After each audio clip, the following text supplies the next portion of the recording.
This is where Pinewood School all began. In 1955, Gwen and Vic Riches and their 5 children moved to this home and raised their family here, where their children attended the local schools.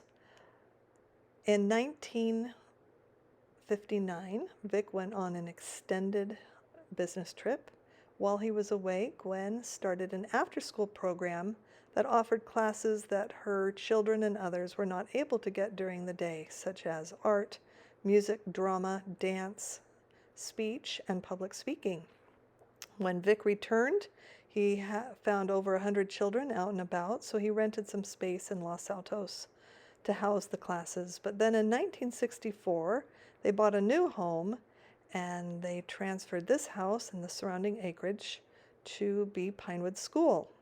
A couple of years ago, this home was refurbished and updated, but much of the old charms, such as these beautiful floors, still remain intact. Currently, it houses the main administration offices for Pinewood School, K through 12. It houses the development office, alumni, and the head of school, as well as other offices for middle campus administrators. So going upstairs of the administration building, you can see some of the offices that are here. We have the head of school, Scott Riches. His main office is here. He has offices at other campuses as well. We have the development office, the finance office, and the communications office. Many of our executive team are working remotely currently.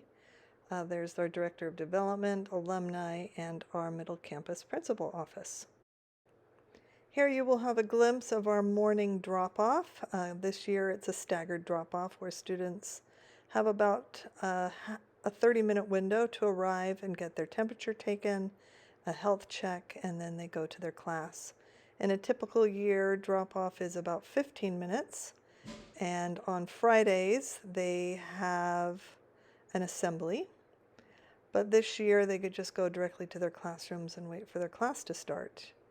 You are now looking at our field where most of our PE classes take place. Every class has PE at least once a day. There in the back you have the Brett Family Theater. In a typical year we have a play in there, a live production with live music performed once a month. Each class has a turn to do their play. Unfortunately this year we cannot do that because of COVID restrictions. And then over here to our left, we have our enrichment rooms. This is where children will go for art, music, STEM, so engineering, and science. So our enrichment rooms this year, some of them needed to be transferred to classrooms, again for safety and cleaning protocols for COVID. But typically this is our music room. It's filled with normally all sorts of instruments, but this year it is a 6th grade classroom, so we have a 6th grade in here. And then over here we have the art room. It is actually being used as an art room, so students will come here for their art class. Then we have our science lab. It is still being used as the science lab, and so the students will come here when they have science. And then we have what we call the Imaginarium. This is our version of a makerspace, but unfortunately this year it has been transferred to a classroom, a 6th grade classroom. But typically the walls, the shelves are all filled with all sorts of machinery and projects. You just saw the 3D printers. We have special laser cutters.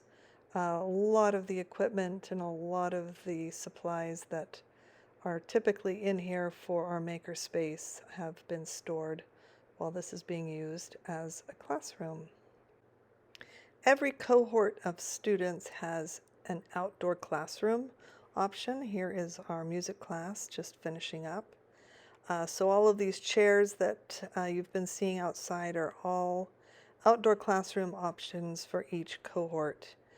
This courtyard is in the back of the main house or administration building. There's some gardens that we have a garden club last year at least that met and kept up the gardens. And then we have the JAGS conference room. This also used to be a part of the original property, and it has now been transferred to a conference room. Past the JAGS conference room and the courtyard, we come to more outdoor classrooms, which have temporarily taken the place of a half basketball court.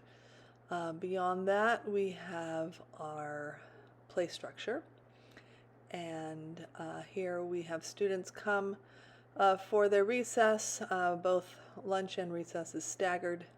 In between each cohort, we have a full-time staff member, spray down and disinfect all of the equipment. Another outdoor classroom that students can enjoy. This is the back of the Brett Family Theater.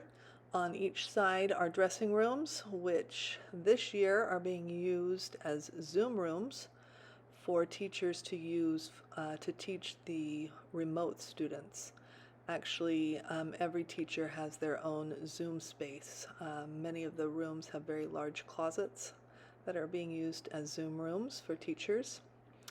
Here is the inside of our theater, our stage, which is currently being a storage unit. It is a 6th grade classroom this year, but as mentioned before, in our theater we usually produce one production a month, and the children really look forward to doing their play each year. Also, in a typical year, students will move to the teachers, not the other way around. So every teacher has their own space, every classroom is specialized, and the students actually enjoy moving from room to room. It gives them a brain break, some movement, a variety throughout their day, so they're not in the same classroom all day. This is typically a history room, but right now it's a 5th grade room, but this is what a typical classroom will look like. And beyond that is the closet where the teacher's probably Zooming right now. We have another outdoor space and our lunch area. Students in a typical year will all have lunch at the same time. They can either eat on the grass, eat at the tables. This year, as mentioned, everything is staggered. So right now we're right in between 2 different groups. And then we'll enter our multi-purpose room. In a typical room, in a typical year, this is the room where students will come for assemblies and anytime the whole school needs to gather. It is also used by our PE teacher for indoor athletics, especially she's grateful for that on rainy days. This year it's being used for the drama class. You can see this green screen we just passed. A lot more digital productions and performances since we can't do anything live with singing or loud speaking. This is also during a typical year where the students will come in to this serving area where they get their hot lunch. This year we're doing it a little differently. They still get their hot lunch, however it is taken to them in their individually wrapped lunch boxes. This is just a serving area. It's not where all the food is prepared. The food is actually prepared at our lower campus kitchen, where all K through 12 food is prepared by a group called Epicurean. We've hired them to do all of our food services. And there is the end of the tour of our middle campus.